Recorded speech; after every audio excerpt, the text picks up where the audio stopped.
Kali ini kita sedang berada di daerah Karanganyar, Jakarta Pusat, tepatnya di Masjid Lao-Tze.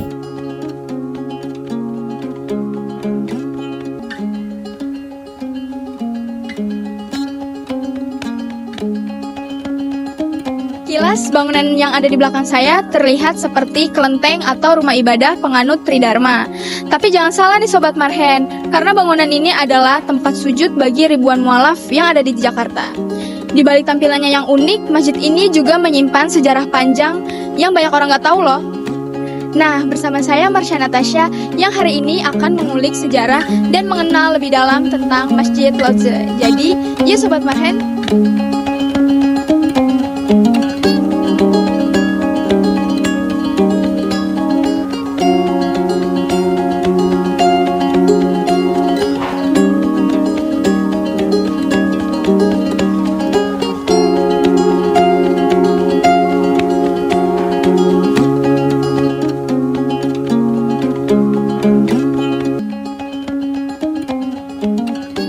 Masjid ini didirikan pada tahun 1991 oleh Yayasan Haji Karim Oi, sebuah yayasan yang dibentuk untuk memperkenalkan syiar Islam, terutama di kalangan etnis Tionghoa. Nama Masjid Lao-Tze diambil karena sesuai dengan keberadaannya di Jalan Lao-Tze. Selain itu, Lao-Tze dalam bahasa Mandarin artinya guru, sedangkan dalam bahasa Arab yaitu ustadz. Nah Sobat Marhen, jadi bangunan ini yang dulunya merupakan ruko, sekarang disewakan dan dialihfungsikan sebagai masjid. Lalu pada tahun 1994, masjid ini diperluas dan diresmikan oleh B.J. Habibie, di mana saat itu beliau menjabat sebagai Menteri Riset dan Teknologi serta menjadi Ketua Ikatan Cendekiawan Muslim Indonesia atau ICMI. Jadi, tidak hanya sejarah pendiriannya saja nih yang menarik, tapi masjid ini juga dikenal karena arsitekturnya berbeda dengan masjid pada umumnya loh. Masjid ini memiliki 4 lantai dengan fungsi yang berbeda. Di lantai 1 itu tempat ibadah laki-laki, dan di lantai 2 tempat ibadah perempuan, sedangkan di lantai 3 itu dikhususkan untuk kantor pengurus masjid, dan yang terakhir di lantai 4 itu untuk aula pertemuan. Saya nama lengkapnya Yusma Kiriansa.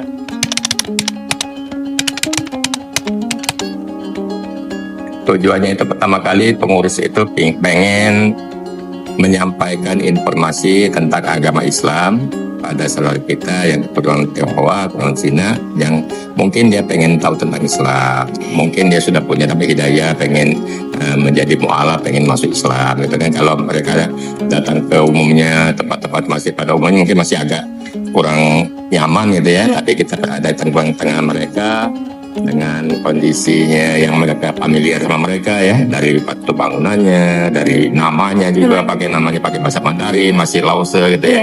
Nah itu memudahkan kita untuk saudara kita tadi pengen tahu tentang Islam dan bahkan menyatakan ingin dibimbing untuk masuk Islam, lebih mudah menjadi mereka datang ke sini lebih enak gitu.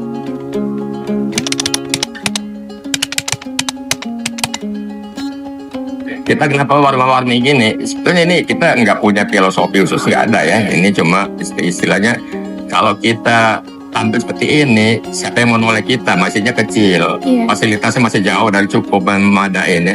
Nah ya udah, kira apa sih yang bisa orang bisa tertarik untuk datang ke kita, balik kita harus punya satu ciri warna lah, warnanya kita tadi kita membimbing saudara kita dari keturunan Tionghoa itu untuk menjadi mu'alaf, sehingga jadi kita salah satu tujuan dari saudara kita dari Tionghoa itu untuk memudahkan mereka kalau menjemput hidayahnya, dia mereka datang ke Masjid Lao-Tze.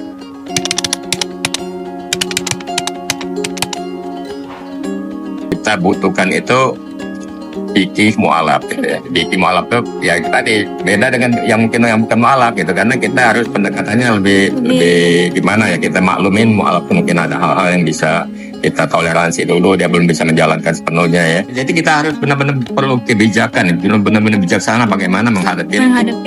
Jadi kita banyak sekali problem mu'alaf itu yang kita kumpulkan sehingga tadi perlu dijawabnya dalam fikih mu'alaf tadi. Jadi hal-hal yang sifatnya problem mu'alaf itu kita punya landasannya untuk menjawabnya nanti.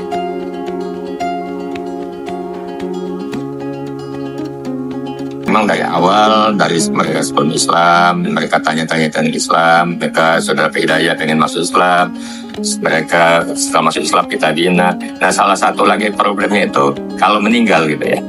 Nah, kalau meninggal ini biasanya akan terjadi sedikit mungkin kita takutin konflik lah dengan keluarga mereka yang belum Islam gitu ya. Nah, ini biasanya kita tahu dia Islam, dia udah masuk Islam, dia mualaf, kita ingin urus secara Islam. Tapi biasanya keluarganya nggak terima, pengennya dia tahunya tetap di agama yang lama gitu. Nah, ini kita harus butuh satu identitas dia. Nah, karena itu kadang-kadang menjadi sumber konfliknya di situ, karena pihak keluarga minta ini katanya agamanya belum Islam gitu. Sedangkan kita yakin kita udah bimbing masuk Islam. Nah, jadi kita sarankan supaya mualaf kita itu tadi begitu dia bersyahadat dia langsung ganti identitasnya sesuai dengan agamanya gitu. Nah, jadi nggak ada konflik belakang harinya, itu harapannya seperti itu tujuannya. Dengan kita sarankan untuk mengganti KTP itu cuma mengganti identitas agamanya.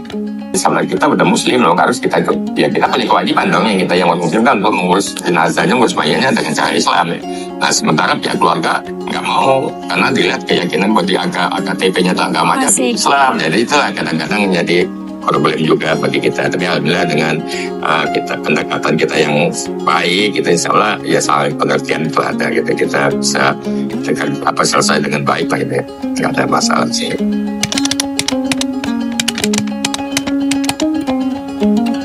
Sengaja merayakan Imlek enggak ya, kalau masihnya ya, tapi kalau pribadinya mungkin mereka di keluarga mungkin ada yang merayakan ya.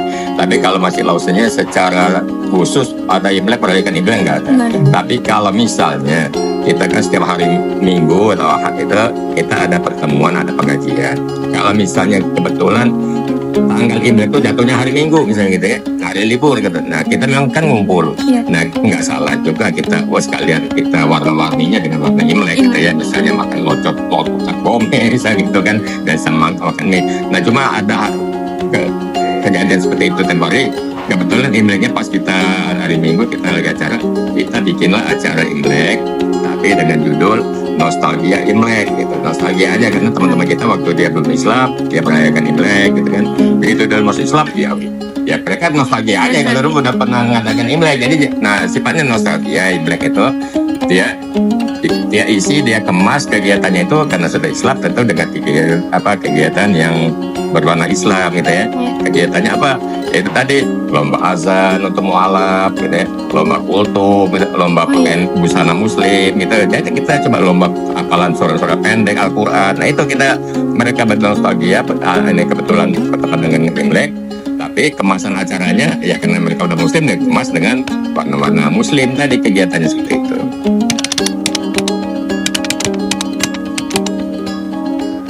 Whiteboard kita itu memang daftar mualaf yang di Masjid Lause ya, yang bersyahadat di Masjid Lause. Kalau kita lihat, kita berdiri 1991, tapi sejak dari 91 sampai 96 kita belum melayani pengislaman di sini belum ya. Kita baru mulai pengislaman di sini mulai 1997 karena banyaknya permintaan mereka yang ingin bersyahadat di Masjid Lause. Kalau sebelumnya mereka pengen syahadat, kita rekomendasikan aja ke Istiqlal, ke Sunda Kelapa, kemana ya, Al-Azhar, atau yang lain-lain. Tapi begitu banyaknya permintaan sehingga mulai 1997 kita adakan pengislaman di sini. Jadi kalau dilihat di whiteboard tadi memang ada itu data tahun 97 berapa orang 98. Nah sampai kemarin sampai bulan Februari ini juga di sana kita tulis gitu ya. Dan itu dari berapa ribu yang masuk Islam itu lebih 90% itu dari kalangan Tionghoa yang bersyahadat di sini. Jadi lebih dari 90%. Nah, memang ada juga orang asingnya, ada ya orang Amerika, Eropa, Jepang, Vietnam, India itu ada. Tapi kebanyakan itu memang orang-orang Tionghoa, khususnya yang berada di sekitar Jabotabek, dan juga ada yang sengaja datang dari negeri Tiongkok sana. Yang datang dari negeri Tiongkok, datang ke Jakarta, datang ke Masjid Lause, pengen dibimbing untuk masuk Islam. Nah, kendalanya ada. Dia belum bisa bahasa apa-apa, kecuali bahasa Mandarin gitu ya.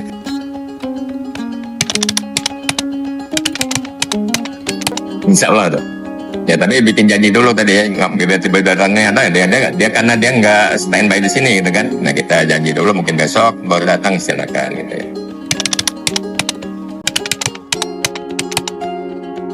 Insya Allah ada ya, kita buka bersama itu cuma setiap seminggu sekali ya, cuma hari Sabtu sore sampai Minggu, sampai malam Minggu ya, malam Minggu ya. Jadi kita dari sore sampai malamnya tarawih.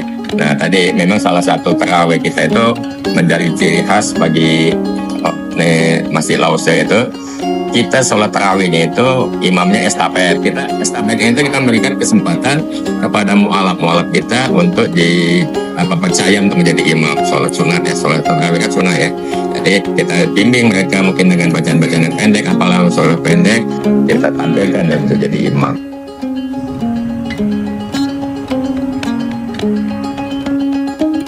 Nama saya Naga Kunadi, ya biasa dipanggil Koko Naga aja di sini.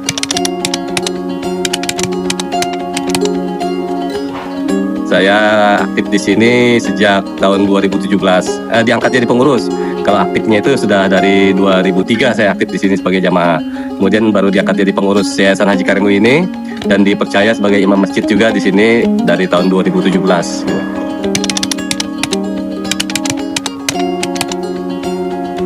Ini tantangan kita ini bahwa kita menjelaskan bahwa ketika kita masuk Islam kita hanya merubah keyakinan kita tidak merubah identitas etnis kita. Ya kalau Chinese ya Chinese saja gitu. Tapi kita merubah keyakinan kita yang dulunya non Muslim sekarang kita menjadi Muslim. Nah itu yang kita tekankan bahwa merubah di Yayasan Haji Karim UI itu kita tekankan orang Chinese itu masuk Islam bukan berarti merubah identitas. Kita hanya merubah keyakinan, tapi kita nggak merubah budaya, apalagi etnis.